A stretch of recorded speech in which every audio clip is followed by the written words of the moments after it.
This is Ray, and this is a video about my first son, born at home, natural childbirth, uh, on our floor 33 years ago. And I got to admit, I was kind of old school.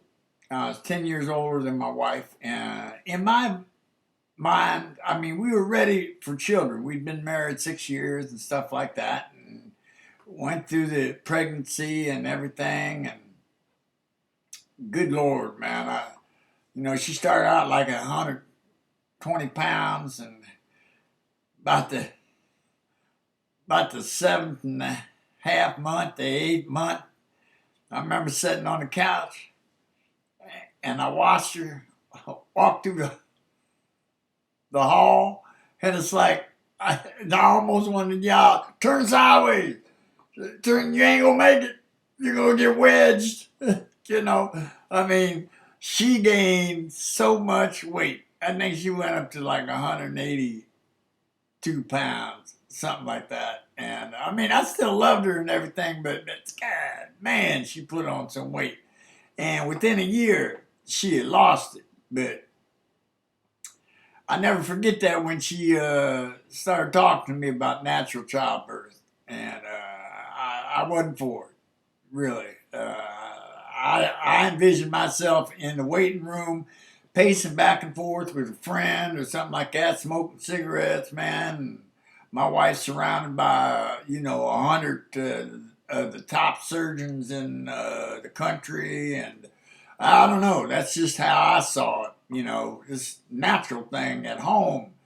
I don't know, man, but she talked me into it, because I thought, look, she's carrying this baby. This is what she wants. This is what we're going to do. And I'll never forget that first meeting, man. There was probably 15 couples, something like that. And, this is 33 years ago, man. It wasn't a real common thing. And I don't know. I looked around and I felt kind of out of place in a way. I mean, all the guys, I don't know, you were wearing desert boots and plaid shirts, and they looked all outdoorsy and natural. And I don't know, the midwives looked like they just stepped off they looked like pilgrims, no makeup, hair pulled back in a rubber band, and which is not a big deal, but she was saying there is no doctor's probably going to be there until maybe real late, and and I'm looking around, and all the guys are cross-legged, and it look like they're getting ready to chant, and I'm trying to fit in, man. But I'm feeling out of place. I really am. And the midwife is explaining the process, so I'm trying to, for Sue's sake, pay attention and listen to what's going on. And so she's explaining the process and everything, and then all of a sudden, she like dropped this bombshell.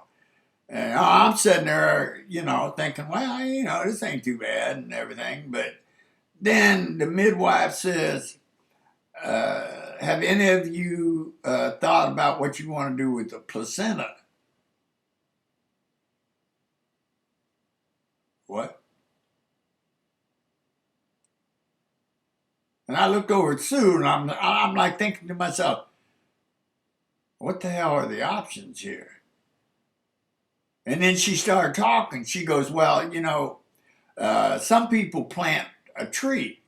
They take the placenta because it's so enriched with the minerals and just high protein, and, and they plant a tree, and I think, I guess, but I'm thinking, triple bag that thing, put it in the garbage can, pile some cement blocks on top of it, and wait for Rumpke. That's what I was thinking. I never even give it any thought. But then she really turned it loose. She says, "Well, Tom and I, we ate ours. We fried it in butter and garlic and salt and in the skillet, and we ate it. It's one of the highest protein products that you can eat." What did you just say? Did you just say that you you ate the placenta? And I'm like looking at Sue, and I elbowed her in the ribs, and I said, "Man, I think this is a cult."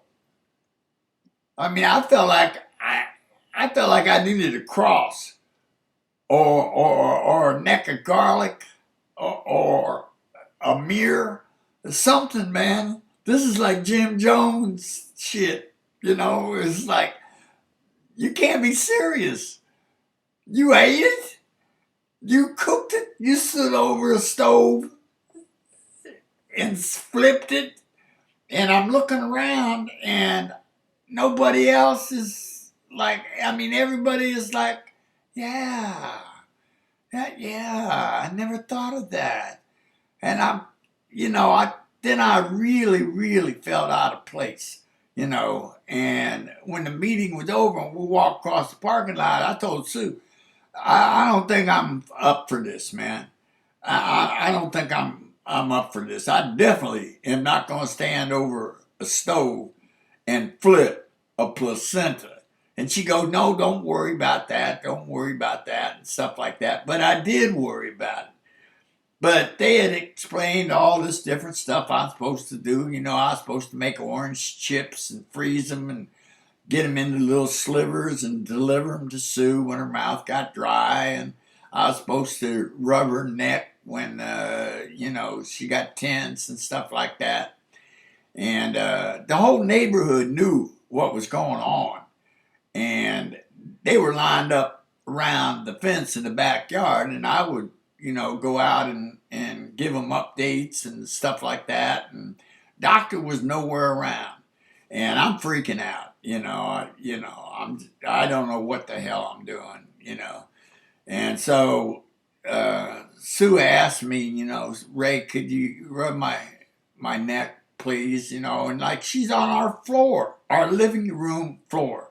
And here is the midwife in her all white linen dress, like her hair pulled back, no makeup, rubber band, and it's just us. And, so I get behind her and I start to rub her neck, and she's like, "Oh, Ray, no, your hands are too rough, too strong.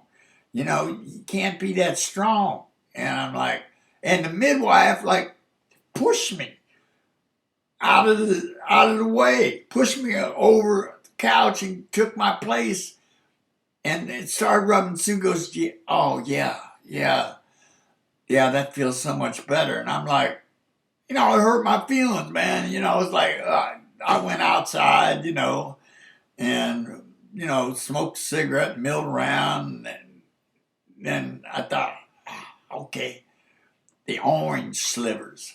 So I go, man, in the refrigerator, and I get the orange slivers. Now Sue's mom's there, and Sue's sister's there.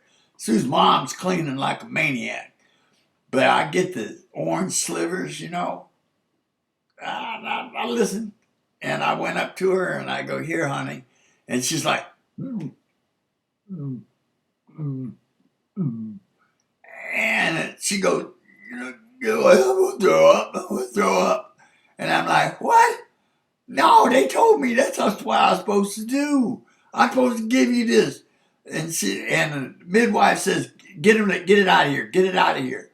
And I'm like, "Ah, this is the girl that ate the placenta telling me to get the orange chips out of there because they're making her sick." So I did, I got out, and I'm outside, and all of a sudden I hear the midwife saying, Ray, come in here, Sue's crowning. And I'm thinking, crowning? I'm thinking, well, she got like a tiara or something on her head or what? So I rushed in and there she is. And I can see Joey's head. I mean, just the top of it, just the hair, but the head wasn't out. And I'm saying, push, push. And so she's pushing, and all of a sudden Joey's head comes out. And I don't care what anyone says. God love babies. I love them. I love my son. But man, it looked like a baby bird to me. And she goes, "What is it? What is it?" And I guess the pressure was released, and she thought she delivered. And I said, it's a round kind of head looking thing. I guess we could play pitch and catch with it. I don't know, rolled across the room to our friends, and she didn't think that was funny at all, man. But then the doctor walked in, and he told me to put my fingers underneath the arms and tug, and I did, and all of a sudden he plopped out, and I broke down like a baby. I mean, God, I cried so hard. I laid him up on her stomach, and I just cried. I was so happy, man. Yeah, it was all worth it. But man, home birth is something else, and we did not eat or even plant. We triple bagged that thing and put cement blocks on it, and Rumpke took care of it. They hold each other tight as they drove them through the night.